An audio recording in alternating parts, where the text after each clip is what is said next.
संसद में उन्होंने आना चाहिए, संसद में बैठ के उन्हें संसद के सवाल के जवाब देने चाहिए।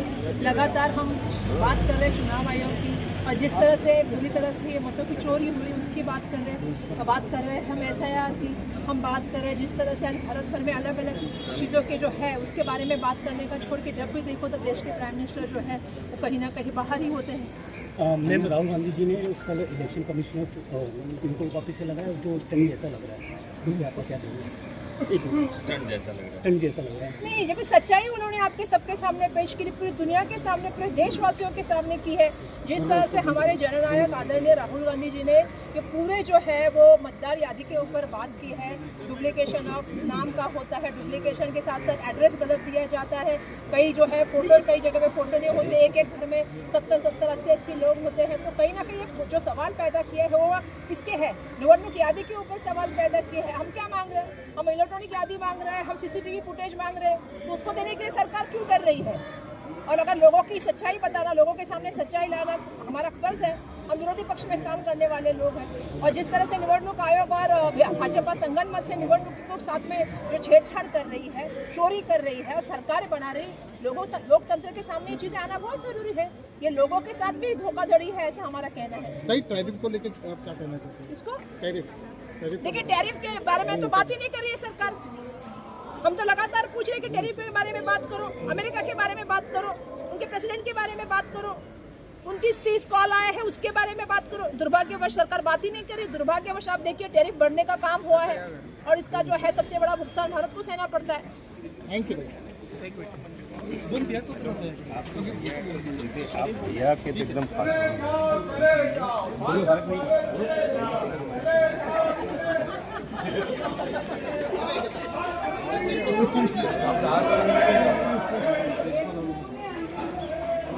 नमस्कार and a very warm welcome to the voice of common man news Hindi and English. हमारे चैनल के चीफ एडिटर समीर कुरैशी के साथ आइए रुक करते हैं इस वक्त की खास खबर की ओर। मैंने आमचे मोठे बंधू हर्षवर्धन सकपाळजी, माझ्याबरोबर उपस्थित आदरणीय माजी आमदार आमचे सन्मान्य अशोक जाधवजी, सन्मान्य मधु चव्हाणजी, चरण सिंग सप्राजी, भावनाजी, अखिलेश यादवजी, प्रणयजी, या ठिकाणी उपस्थित सेवा दलाचे मंचंदाजी, कचरू यादवजी, सर्व सन्मान्य या ठिकाणी उपस्थित सदस्य, सर्वांचं मी मनापासून या ठिकाणी धन्यवाद करते की आपण सगळेजण या ठिकाणी आलात। ही जागा अशी आहे जागा की ज्या जागेच्या माध्यमातून आपण सगळ्यांना स्फूर्ती घ्यायची आहे, निर्धार करायचा आहे। 9 ऑगस्ट 1942ला याच जागेवरती काँग्रेस पक्षाचं अधिवेशन झालं, आणि काँग्रेस पक्षाच्या माध्यमातून ब्रिटिशांना एक नारा दिला गेला, ब्रिटिश भारत छोडो, आणि त्या ठिकाणी करो आणि मरो हा नारा जो आहे तो भारतीयांना देण्याचं काम महात्मा गांधीजींच्या नेतृत्वामध्ये पंडित जवाहरलाल नेहरू, मौलाना आझादजी, त्याचबरोबर सन्माननीय जे आपल्याला माहिती आहे सरदार वल्लभभाई पटेल, या सगळ्या मंडळीच्या माध्यमातून ते नारा देण्याचं काम झालं। आज आपल्या सगळ्यांना यापासून प्रेरणा घेण्याची खूप मोठ्या प्रमाणामध्ये जी आहे ती आवश्यकता आहे। आजही लढाई जी आहे ती आता चोरांच्या बरोबर करण्याचं काम आपल्याला करायचं आहे।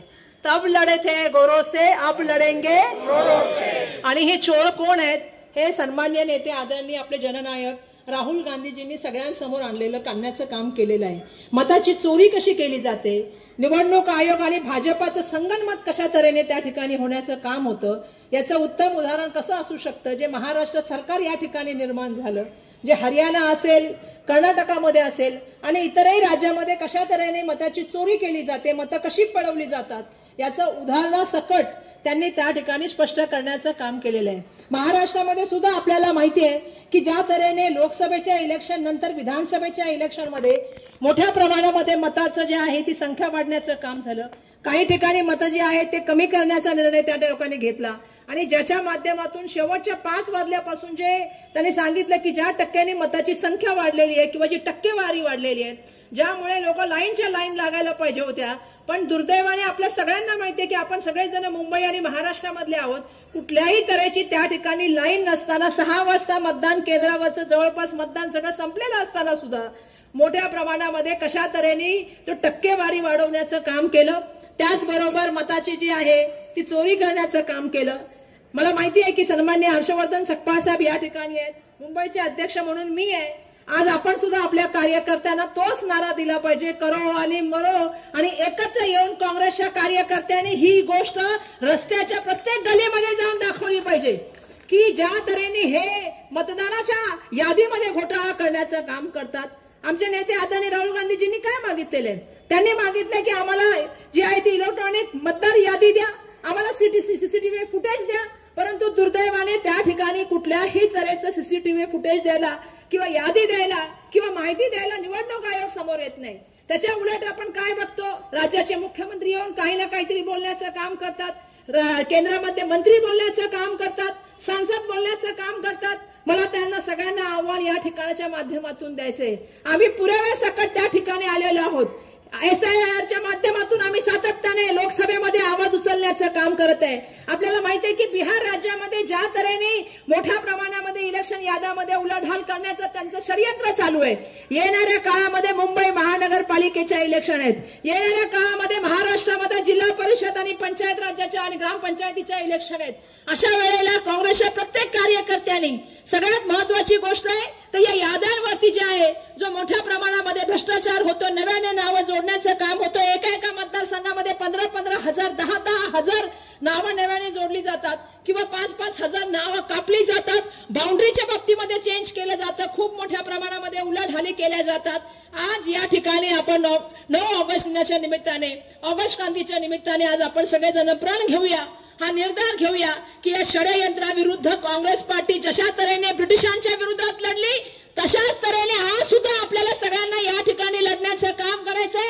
आणि या माध्यमातून सगळ्यांनी मला सर्वांना आवाहन करायचंय की आपल्या इथल्या असलेल्या सगळ्या याद्यांची तपासणी करा. गोरेगाव मधल्या एका ऍड्रेसचा आदरणीय राहुल गांधीजींनी उल्लेख केलेला आहे. मला सांगायला पाहिजे, त्या ठिकाणी जाऊन कार्यकर्त्यांना माझं सांगणं आहे की आपण जाऊन त्या ठिकाणी बघा. मी स्वतः सांगते तुम्हाला, येणाऱ्या काळामध्ये काही याद्यांमधली नावांमध्ये कशी डुप्लिकेशन असतं, कसे फोटो छोटे केले जातात, कसे एका घरामध्ये 80 नावं टाकली जातात, हे मुंबई शहरामध्ये पण होतं. हे या ठिकाणी सांगण्याचं काम आम्ही येणाऱ्या काळामध्ये प्रेस कॉन्फरन्सच्या माध्यमातून करू. ही एक चळवळ आहे, ती चळवळ काँग्रेस पक्षाच्या माध्यमातून घराघरापर्यंत पोहोचावी. लोकशाहीचा काळ घोटणाऱ्यांना, लोकांच्या विश्वासाला तडा देणाऱ्या या महायुती सरकारला खेचण्याचं काम येण्या काळामध्ये आपण करावं, हे नम्रतेचं आवाहन मी आपल्या सगळ्यांना करते आणि आपल्या सगळ्यांचे मनापासून धन्यवाद व्यक्त करते. जय हिंद, जय महाराष्ट्र, जय भीम. मुंबईच्या काँग्रेस प्रदेशाध्यक्षा, सर्व पदाधिकारी बंधू आणि भगिनींनो, आजच्या दिवशी करो या मरो आणि भारत छोडो या 2 गोष्टी महात्मा गांधींनी आपल्याला सांगितला होता. त्यातलं करो या मरो हा मंत्र होता, तर भारत छोडो ही घोषणा होती. आणि आजही या दोन्ही घोषणा तेवढ्याच प्रासंगिक आहेत, तेवढ्याच रेलिव्हंट आहेत. आणि या रेलिव्हंट असण्याचं कारण काय, तर इंग्रजांच्याच विचारांच्या अनुषंगानं आज भारतीय जनता पार्टी काम करत आहे. फोडा तोडा आणि राज्य करा हेच तंत्र भाजपने आत्मसात केलंय. जाती जाती धर्माधर्मात भांडणं ते लावत आहेत, तर दुसरीकडे इंग्रजांनी लुटो भारत लुटण्याचा जो उद्योग केला तोच उद्योग आज भाजप करत आहे. या दोन्ही प्रवृत्तींना आपण चले जाओ हा नारा आजच्या निमित्तानं पुन्हा एकदा देऊया, हे आवाहन करतो. तर करो या मरोची परिस्थिती फक्त काँग्रेस म्हणून नव्हे, तर सदरची परिस्थिती भारतीय नागरिक म्हणून ही परिस्थिती आज देशावर निर्माण झालेली आहे. आणि हुकुमशाही, तानाशाही आणि लोकशाही गिळंकृत करणारी जी भारतीय जनता पक्ष आहे, याविरुद्ध संघर्ष करण्याकरता तमाम काँग्रेसजनांना तद्वतच मी देशातील नागरिकांना विनम्र स्वरूपाचं आवाहन करतो की करो या मरो अशा निर्णायक लढाईत आपण सहभागी व्हा, एवढंच या निमित्तानं या ठिकाणी सांगतो. आणि आज राखी पौर्णिमा आहे. वर्षाताई माझ्या बहीण आहे आणि त्यांच्यासोबत असणारं रक्षा बंधनाचं जे बंधन आहे ते काँग्रेसचंही बंधन आहे, भाऊ बहिणीचंही बंधन आहे.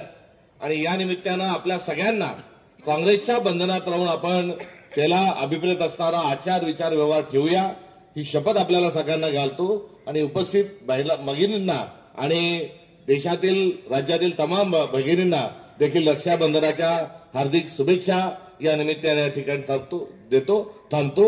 जय हिंद, जय भारत.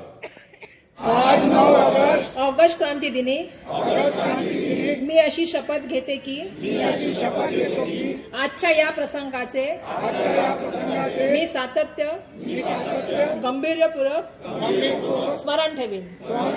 भारतीय राष्ट्रीय काँग्रेस या माझ्या पक्षाला स्वातंत्र्य लढ्यातील तेजस्वी इतिहास आहे. या इतिहासाचे मी सतत अभिमानपूर्वक स्मरण ठेवीन. स्वातंत्र्य लढ्यातील हुतात्मे व स्वातंत्र्य लढ्यात मोलाची कामगिरी बजावलेले स्वातंत्र्य सैनिक याच्याविषयी मी आदरभावना ठेवीन. मी सर्व प्रकारच्या दहशतवादाचा व हिंसाचाराचा सर्व शक्तीनिशी मुकाबला करीन. सर्व मानवजातीमध्ये शांतता, सामाजिक ऐक्य तसेच सामंजस्य निर्माण करण्यास तसेच मानवी जीवन मूल्य धोक्यात आणणाऱ्या विघटनकारी शक्तीचा प्रतिकार करण्याकरता वचनबद्ध राहीन. देशाच्या सुरक्षेतला असलेली अंतर्गत व बाह्य आव्हाने परतवून लावण्यासाठी मी सतत प्रयत्न करीन. जय हिंद. जय हिंद, जय महाराष्ट्र. समीर कुरैशी, धन्यवाद.